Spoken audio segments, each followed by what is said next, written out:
మసాలా దోసతో దక్షిణ భారతదేశ ఫ్లేవర్స్ని మీ భోజనంలో తీసుకోవాలి.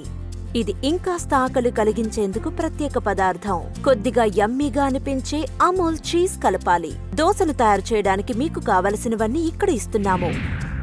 1 టీ స్పూన్ అమూల్ నెయ్యి, 1 టీ స్పూన్ అమూల్ చీజ్, 2 పెద్ద బంగాళదుంపలు ఉడకపెట్టి ముక్కలుగా కోయండి, 1 లేదా 2 తరిగిన ఉల్లిపాయలు, 1 కప్పు ఉడకపెట్టిన పచ్చి బఠానీలు, 2 నుంచి 3 బాగా తరిగిన పచ్చిమిరపకాయలు, రెడీమేడ్ దోసపిండి మార్కెట్లో సులభంగా లభిస్తుంది, 1/2 టీ స్పూన్ మినపప్పు, కొద్దిగా కరివేపాకులు.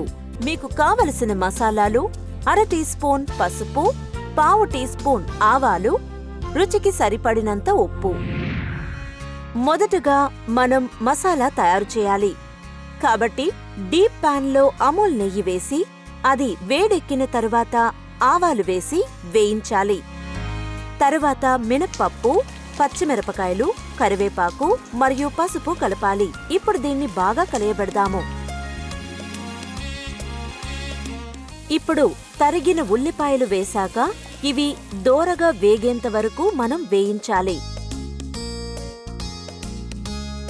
ఇప్పుడు ఉడకబెట్టిన బంగాళాదుంపలు, పచ్చి బఠానీలు కలిపి వీటిని కూడా బాగా మిశ్రమం చేయాలి. బంగాళాదుంపలు ఉడికినప్పుడు ఉప్పు కలిపి గరిటెతో సౌమ్యంగా మిశ్రమం చెయ్యాలి.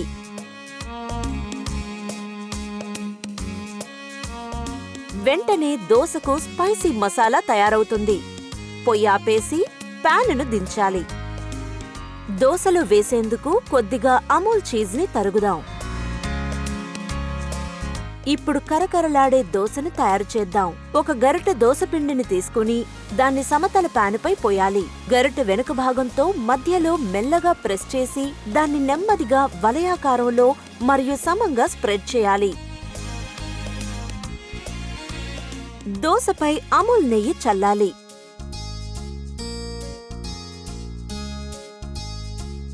అంచెలు కరకరలాడేంతవరకు మరియు గోధుమ రంగులోకి వచ్చేంతవరకు దోసని ఉడకనివ్వాలి. తర్వాత అప్పటికే వండిన మసాలాను 1 స్పూన్ నిండుగా తీసుకుని దోసపై పరవాలి. ప్రత్యేక పదార్థం చివరలో సరిగ్గా వస్తుంది. కొద్దిగా గ్రేటెడ్ మరియు కొద్దిగా అమూల్ చీజ్.